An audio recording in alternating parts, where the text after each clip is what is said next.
आज मौनी अमावस्या है और प्रयागराज महाकुंभ में श्रद्धालुजनों की भारी भीड़ है। लगभग 8 से 10 करोड़ श्रद्धालु इस समय प्रयागराज के अंदर मौजूद है। कल भी 5.5 करोड़ श्रद्धालुजनों ने महाकुंभ का स्नान किया था।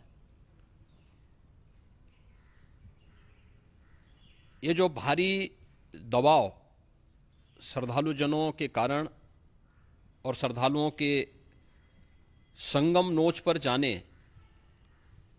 के कारण वहाँ पर एक बना हुआ है, लेकिन पूरा प्रशासन मौके पे वहाँ मौजूद है। रात्रि को 1 से 2 बजे के बीच में अखाड़ा मार्ग पर, जहाँ पे अखाड़ों के अमृत स्नान के दृश्य से बैरिकेड्स भी किए गए थे, तो बैरिकेड्स को फांद करके आने में कुछ श्रद्धालु गंभीर रूप से घायल हुए हैं। उन्हें तत्काल हॉस्पिटल में पहुंचा करके उपचार आदि की व्यवस्था उनके लिए की गई है। उनमें से कुछ श्रद्धालु गंभीर रूप से घायल हैं।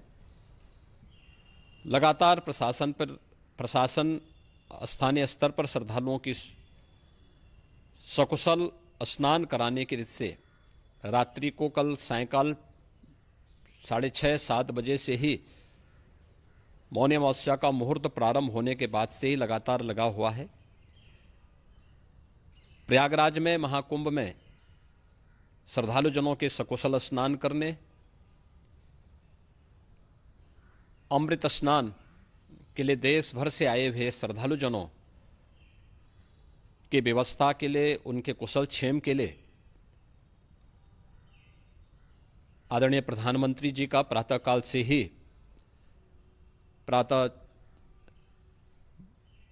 से ही उनके लगभग 4 बार प्रधानमंत्री जी ने हालचाल लिया है।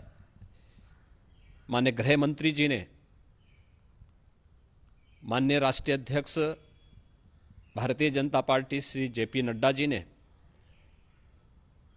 माननीय गृह मंत्री श्री अमित शाह जी ने भी, और प्रदेश की माननीय राज्यपाल श्रीमती आनंदीबेन पटेल जी ने भी लगातार जानकारी लेकर के सभी के कुशल क्षेम और सकुशल स्नान कराने के बारे में निरंतर रिपोर्ट ले रहे हैं।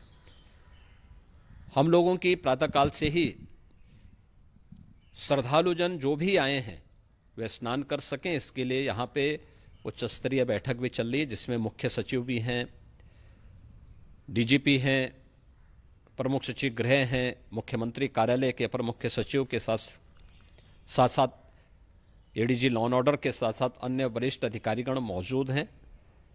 प्रयागराज में हालात वर्तमान में नियंत्रण में हैं, लेकिन भीड़ का दबाव बहुत बना हुआ है।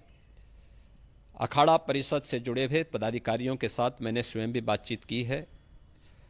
आचार्य महामंडलेश्वरों से भी, पूज्य संतों के साथ भी मेरी बातचीत हुई है, और पूज्य संतों ने बड़ी ही विनम्रता के साथ इस बात को कहा है कि नहीं, श्रद्धालु जन पहले स्नान करेंगे और फिर जब उनका दबाव कुछ कम होगा और वे सकुशल वहाँ से निकल जाएंगे, तब हम लोग स्नान करने के लिए संगम की तरफ जाएंगे। अभी पहले श्रद्धालु जनों को, चूँकि देश भर से आए हैं, तो इसके लिए उन्हें सभी अखाड़े इसके लिए सहमत हैं और सभी लोग इस व्यवस्था के साथ जुड़े हुए हैं।